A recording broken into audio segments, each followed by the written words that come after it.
약속은 반드시 지켜야 합니다. 다윗의 시대에 해를 거듭하여 3년 기근이 있으므로 다윗이 여호와 앞에 간구하매 여호와께서 이르시되 이는 사울과 피를 흘린 그의 집으로 말미암음이니 그가 기브온 사람을 죽였음이니라 하시니라. 다윗의 통치 말년에 3년 동안 기근이 계속되었습니다. 히브리인들에게 있어서 기근은 단순히 자연적인 재해 이상의 의미를 가집니다. 하나님께서 범죄한 백성들에게 벌을 내리시는 일종의 심판이었습니다. 특히 건조지대인 팔레스타인에서 3년 동안 기근이 계속되었다는 것은 그들에게 치명적인 심판이었습니다. 다윗은 이 문제를 하나님께 아뢰었습니다. 하나님께서는 이 기근에 대한 이유를 사울이 기브온 사람들을 학살했기 때문이라고 말씀하셨습니다. 기브온 사람들이 학살당한 것은 사울의 때였는데 다윗의 때에 하나님의 징벌이 가해진 것은 이상하게 보입니다. 이러한 하나님의 심판 행위는 다음과 같은 진리를 내포하고 있습니다. 첫째, 이스라엘은 하나님 앞에서 시간과 인격을 초월한 단일 공동체라는 사실입니다.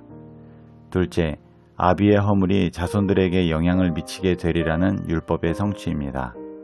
셋째, 징계를 통하여 당신 백성의 범죄를 방지하고 성숙한 신앙 인격을 갖추게 하시기 위한 하나님의 배려입니다.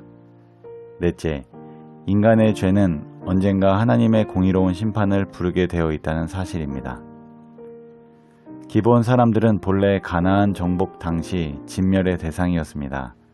그러나 기브온 사람들은 이스라엘과 화친 조약을 맺고 이스라엘의 종, 곧 여호와의 단일 위해 나무를 패고 물을 깃는 자가 되었습니다. 화친 조약의 내용은 기브온 사람들을 해하지 않고 살릴 것이라는 언약이었습니다.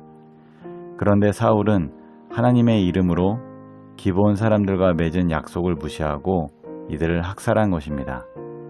이것은 하나님의 성호를 가볍게 여기고 하나님의 영광을 실추시킨 변명할 여지 없는 살인죄였습니다. 하나님께서는 죄 없이 학살당한 자들의 억울함을 다윗을 통해 결국 갚아주셨습니다. 저와 여러분은 약속을 잘 지키나요? 아니면 약속을 가볍게 생각하나요? 잠시 기도하겠습니다.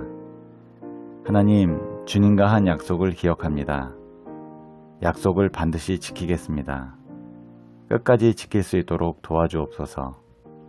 혹시 사람과 한 약속을 잊은 것이 있는지요? 생각나게 하시고 꼭 지키게 하옵소서.